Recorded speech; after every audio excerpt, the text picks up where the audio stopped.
Oh my gosh, it's been like 19 years now, on and off. Yeah. Yeah.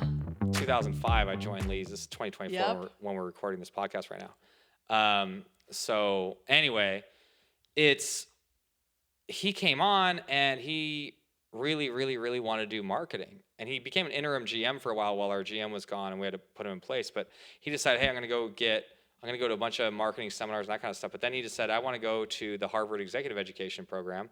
And so he enrolled in Harvard and we paid for that. And people are like, oh my gosh, it's so expensive. It's really not that expensive, especially those executive education programs. You went to Stanford, right, to their executive education program. And the thing is, a lot of these, we offer it to everybody. But the thing is that most people don't ever take us up on the offer.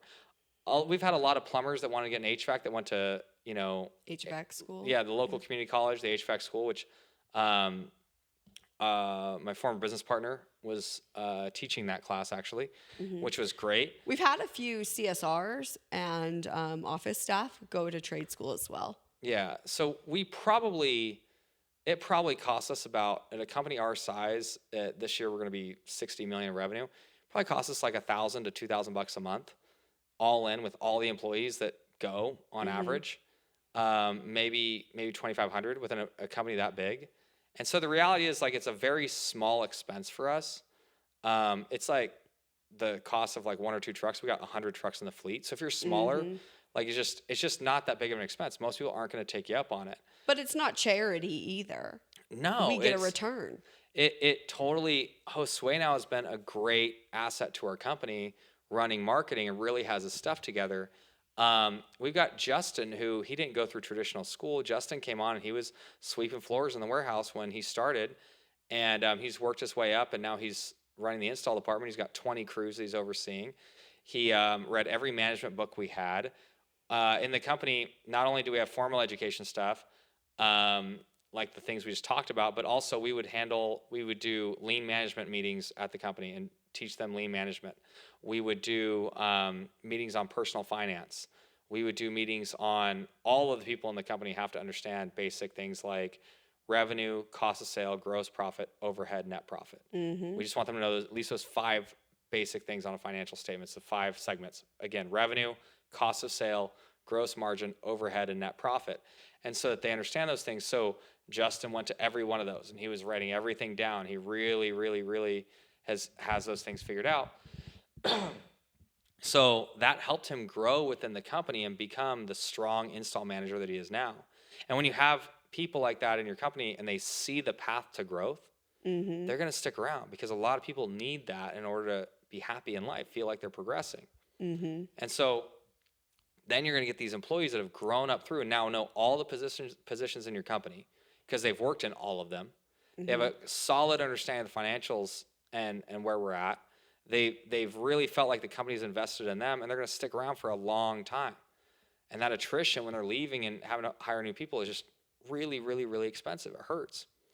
So we highly recommend. It's a huge advertising model for us too when we're trying to recruit people. Is that, hey, Lee's pays for education. We pay for school, pay for college. It gets people really, really excited to come work for us. And I'm going to break this down on like a real basic level, because I know a lot of business owners that I talk to who have a hard time paying for industry training, where they think, am I going to get my money back? Is this a good investment? How do I measure my ROI on this money I'm spending? And sometimes they don't feel like they're getting it. They go and pay for a sales program, or they go and pay for some training in the field, or some industry training, and they're hesitant to pay for that. So why would we go pay for Stanford and Harvard or any of that? And so here's what I like to look at when I came into Lee's, or when I come into any company. You've got to see where your people are at. Not everyone's ready to go to Harvard. They're just not. It's not even in their wheelhouse of possibilities. So you say, hey, we'll pay for your education to go to Harvard. That might really mean nothing to them. But then, so if you look at where your people are at, let's talk about Justin, our install manager, who you're just talking about. He started at Lee's riding his bike to your house to get a ride to work, and he made $9 an hour sweeping the floor outside. Now he's worked his way all the way up. He is the regional install manager for Lee, so he oversees all of HVAC install for residential and commercial for all of the Lee's businesses. Sacramento, Fresno, He is Visalia. Yeah. he is very, very good at what he does. And so we've trained him up within the industry, in the warehouse, and you can go up. And then what, if I'm in a leadership meeting, or when you were there in a leadership meeting, and I talk about a book, we buy the book. We have a complete library for the staff there. We buy lots of books. When I buy a book, we buy 20 of them, and everyone who's going to read it will get it, and we talk about it, and we go through the steps and how that applies to our business. And so then they start sharpening their intellectual tool sets, and that makes them more valuable, and people like to feel valuable. The more valuable they feel, the more valuable they behave, and the better results I get from them in my business.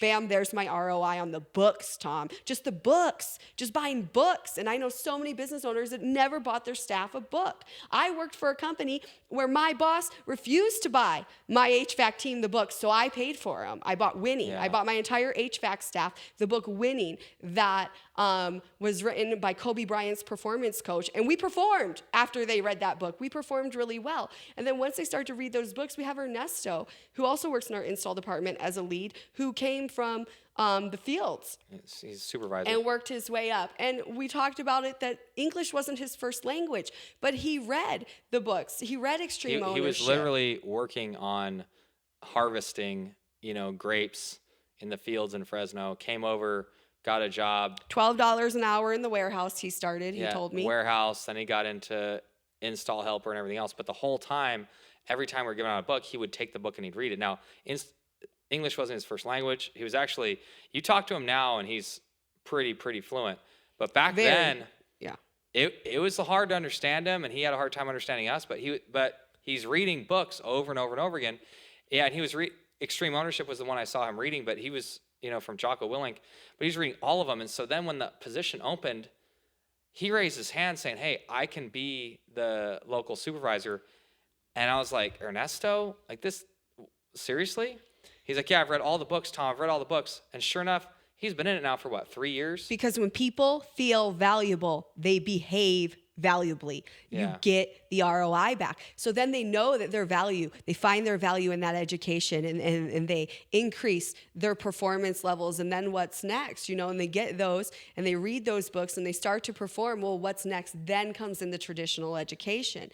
And Justin, who started at $9 an hour sweeping the warehouse, who's worked his way up to regional manager, who's done tons of industry training, who's read tons of books, and really taken advantage of all the training offered up to him. He is attending the Stanford Executive Education Program, and he starts. It's been he's 12 years enrolled now in at the that. He company. hasn't gone yet. It hasn't started, but he is enrolled, and he is going to do it because he's going to learn financial statements. We've talked on previous podcasts about how important it is for your operations managers to understand those finances and be able to question the accountants to make sure that we're following the money from the marketing all the way to the collection after production, and that all of the inputs are getting put in correctly. So Justin is going to do those classes after he's done all that training up from his $9 an hour starting position. So you've got to identify those people like Ernesto, like Justin, like Josue, that are looking to level up. And sometimes it's not always at Harvard. Sometimes you just need to give them a book.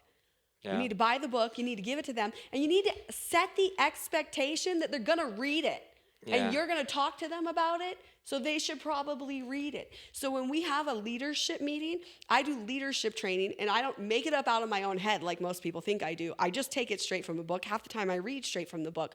But I always provide that book to my leaders, and then I set the expectation that we're going to talk about it next time so that they do it. And we get a massive ROI on that. The crazy thing is that if you're a small company, let's say you got you're 10 people in your whole company, it's probably it's probably only going to be a few $100 a month. Mm-hmm. Because your local community college might be $1,000 a year or whatever. In California, it's like $800 for the local community college. Let's say it's $3,000, whatever. Your HVAC school, when you came, $5,500. I was like, okay, $5,500, and I had to pay that one out of pocket. Yeah, I went on Tom's personal credit card. Yeah. Caught She him off called guard me. on a Tuesday afternoon. She He wasn't- said, "That's a good idea, Kathryn." I said, "I know. I'm here. I already signed up. I just need your credit card."